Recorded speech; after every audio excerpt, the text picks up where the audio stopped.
Bakit pinatay kung pwede namang arestuhin lang at ikulong?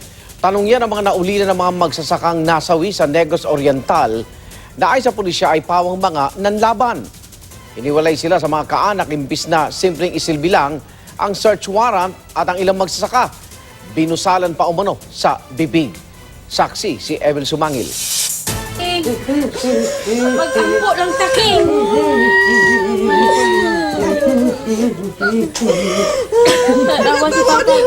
Mag-amang pinaglalamayan sa taka ng balot ng pigati.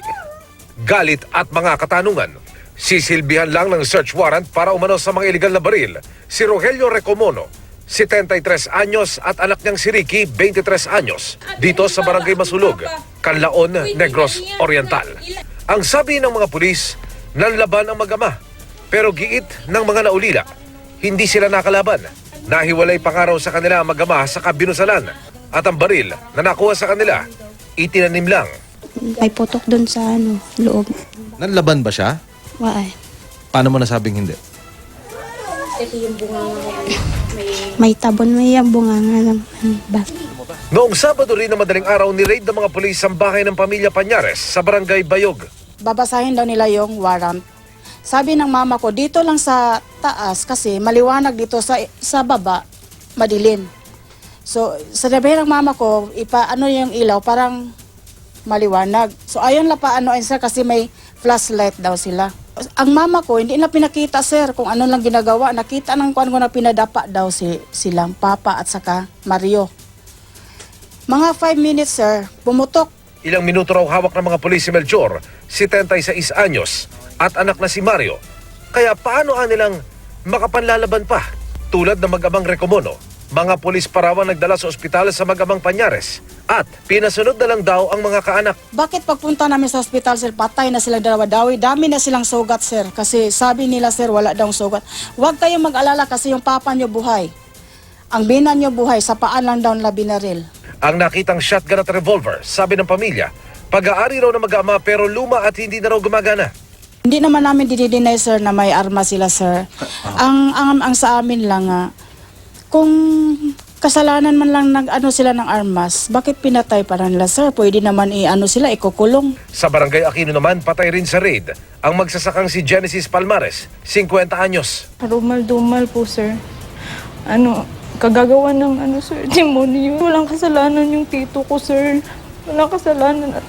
Inosente po siya sir, napakabait niya po. Kabilang sila sa 8 napatay sa police operation sa Canlaon City. May 2 pa sa Santa Catalina at 4 sa Manhuyod. Gate ng PNP, lehitimo naging operasyon kontra mga iligal na armas.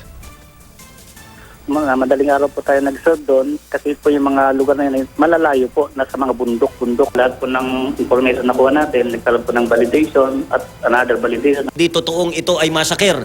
Ito ay nangyari sa iba't ibang mga lugar. Hindi iisang lugar ito na 14 na katao. And remember, there were also 12 people who were arrested. So meron naman pong hindi nanlaban at naaresto. Itong mga 14 na ito yung mga sinasabi nilang nanlaban. No? Hindi naman siguro magpapaputok yung ating mga pulis kung hindi na naman talaga nanlaban itong mga tao na to. Search warrants were issued by competent court and they were implementing that. And the 14 of them fought with the law enforcers. Ang Commission on Human Rights kumakalap na ng pahayag mula sa mga testigo bilang bahagi ng kanilang pagsisiyasat. Para sa gobernador ng Negros Oriental. Pwede namang ihuliin. Kung may armas, ikulong na lang natin. Siguro ang family must siguro mag-file o complaint lang siguro sa mga proper authorities. Hindi namin yun matatanggap. Bakit kung may kasalanan yung papa ko, bakit hindi nila hinuli? Bakit kailangan ba talaga patayin? Mula rito sa Negros Oriental, ako si Emil Sumangil, ang inyong saksi.